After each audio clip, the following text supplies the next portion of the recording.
Olá, meu nome é Odir, eu sou autista, nível 1 do suporte, sou bacharel, mestre e doutor pela Faculdade de Direito da USP e hoje eu quero falar sobre a força dos hiperfocos. E eu vou usar exemplos pessoais, o que eu não gosto muito de fazer, mas é para dar um exemplo para quem não é autista da força de um hiperfoco na vida de um autista. Se você já teve a oportunidade de assistir no Netflix uma série sobre um rapaz autista, nível 1, chamado Sam, uma série chamada Atypical, você já viu que aquele menino tem como hiperfoco os pinguins, a Antártida, e ele organiza boa parte da vida dele em torno desse hiperfoco. É uma coisa muito poderosa na vida dele. Autistas têm isso. Por que tem? Porque uma das características do autismo é o chamado pensamento rígido.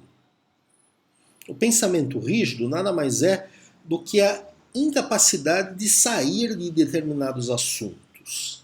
Claro, quando a gente foca demais num determinado assunto, a gente se torna rapidamente um especialista, talvez não no nível acadêmico, mas pelo menos alguém que sabe muito mais sobre o assunto do que o nosso meio circundante de pessoas comuns. Isso é comum que um autista, pelo menos no nível 1 de suporte, às vezes nível 2 de suporte, às vezes até o nível 3, desenvolva um hiperfoco.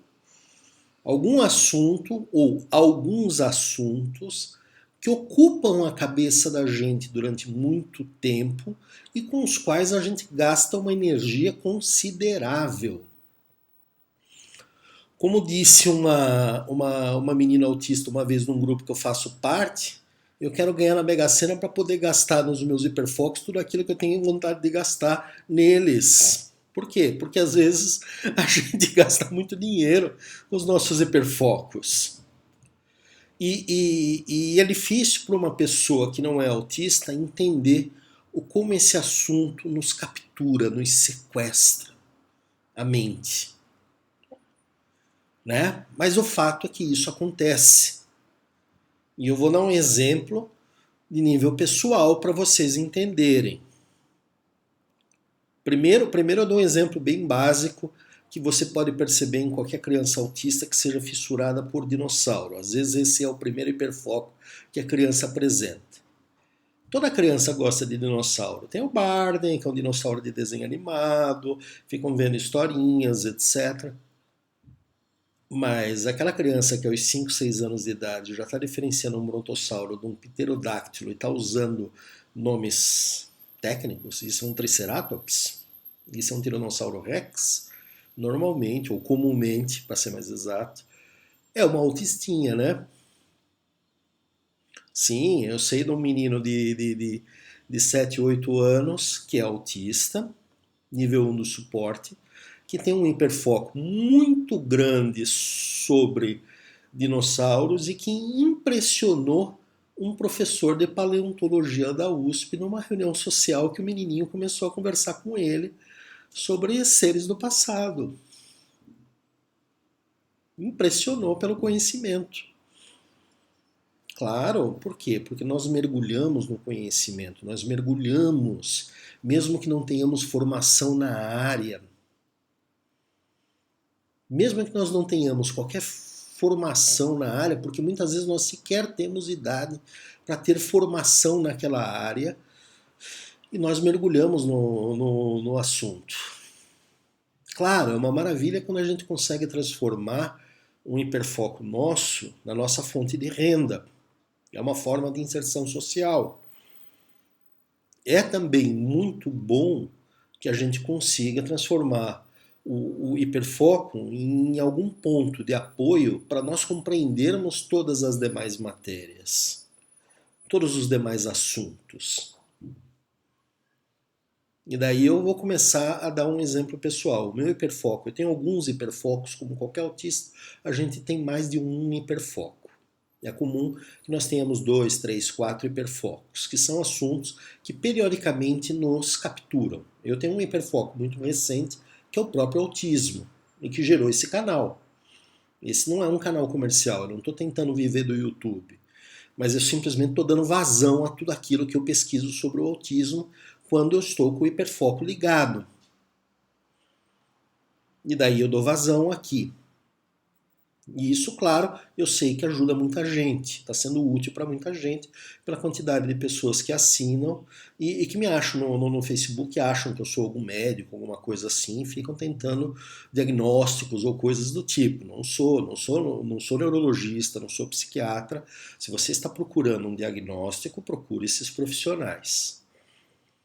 Mas o meu hiperfoco mais poderoso, aquele que domina e que de vez em quando domina, reaparece, vem com força e etc., chama-se bicicleta. E daí você pode pensar, o Odir é daqueles nerds que sabe tudo sobre bicicleta? Depende do que você chama tudo.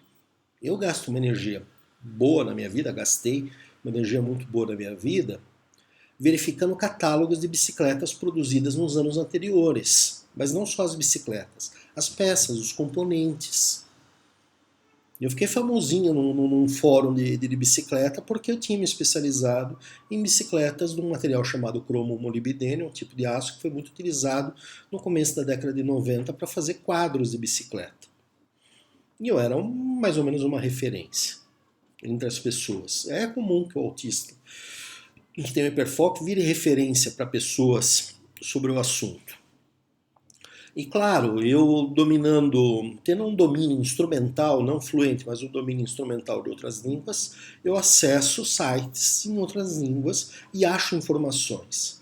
Então já aconteceu, por exemplo, de um colega meu, um grande amigo meu, que morava na época na Inglaterra, um amigo que eu conheci pelo meio da bicicleta, de ter sido furtado da bicicleta dele o canote, aquele cano que entra no quadro, e que segura o selim. O selim é o banco, como os leigos chamam.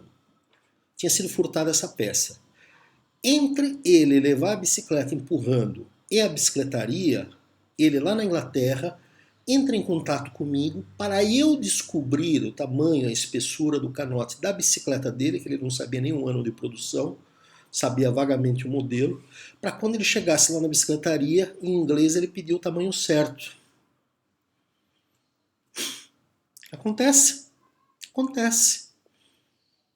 Não só ele resolveu perguntar isso para mim, que estava a milhares de quilômetros de distância, é um brasileiro que está morando no exterior, como eu dei a resposta. Porque eu sabia o modelo da bicicleta dele e ele não sabia. Essas coisas me chamam a atenção.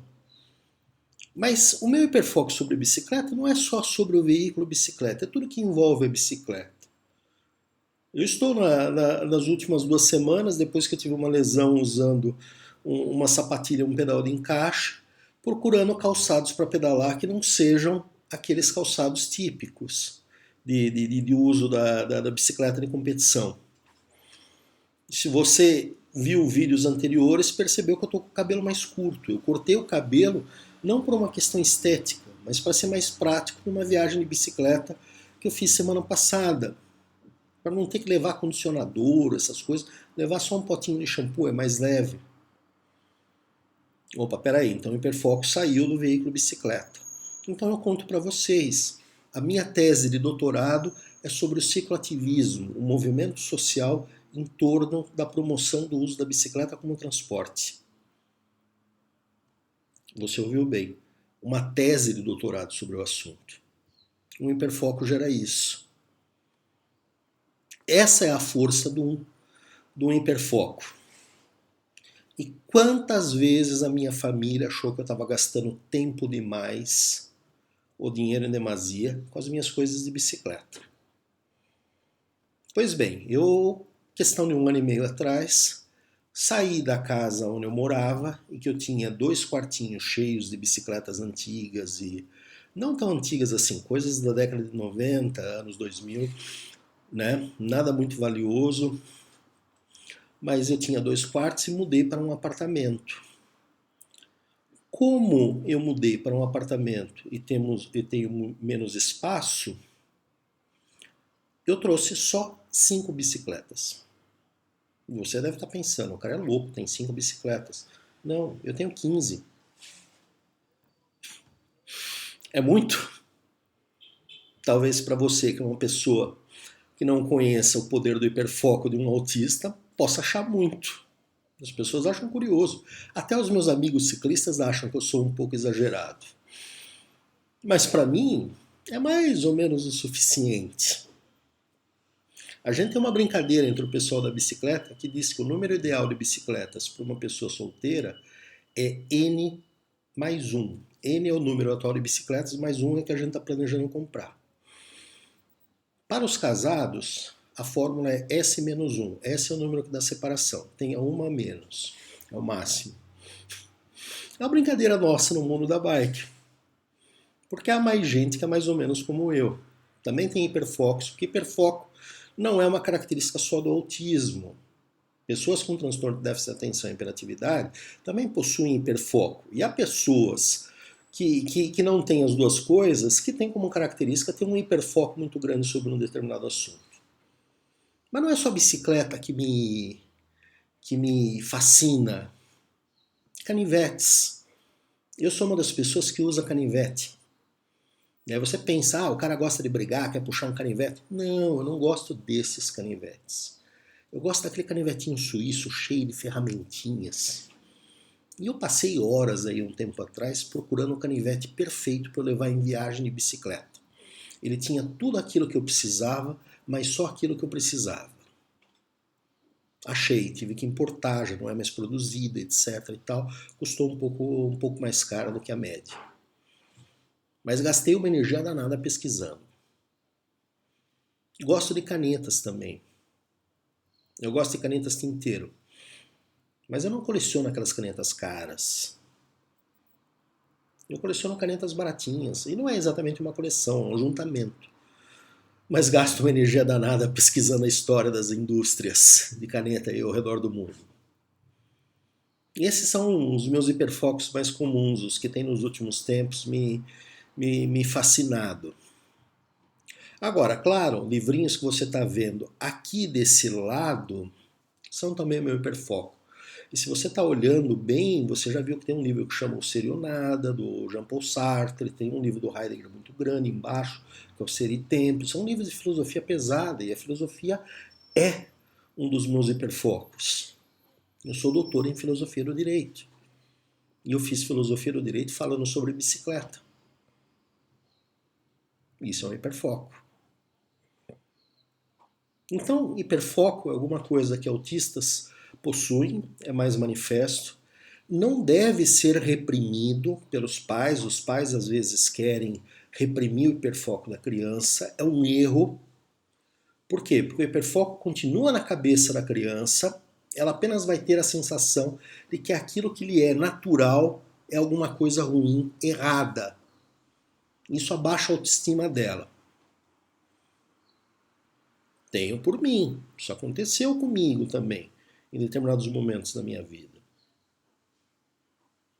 Famílias, às vezes, veem o nosso interesse excessivo sobre uma determinadas coisas e não entendem que aquilo é um hiperfoco. E querem bloquear, querem reprimir.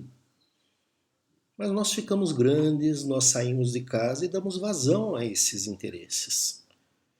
Como eu digo, a glória é transformar isso em renda, a glória é transformar isso em conquista pessoal. É um desafio. Mas é um desafio que muitos autistas considerados pessoas de sucesso conseguiram fazer, conseguiram efetuar, conseguiram atingir. Porque um autista de sucesso, uma pessoa de sucesso que é autista, o é em razão do exercício do seu hiperfoco. É isso. Muito obrigado. Até mais. Assine o canal se você quiser. Dê o like se você quiser. Muito obrigado pela sua atenção.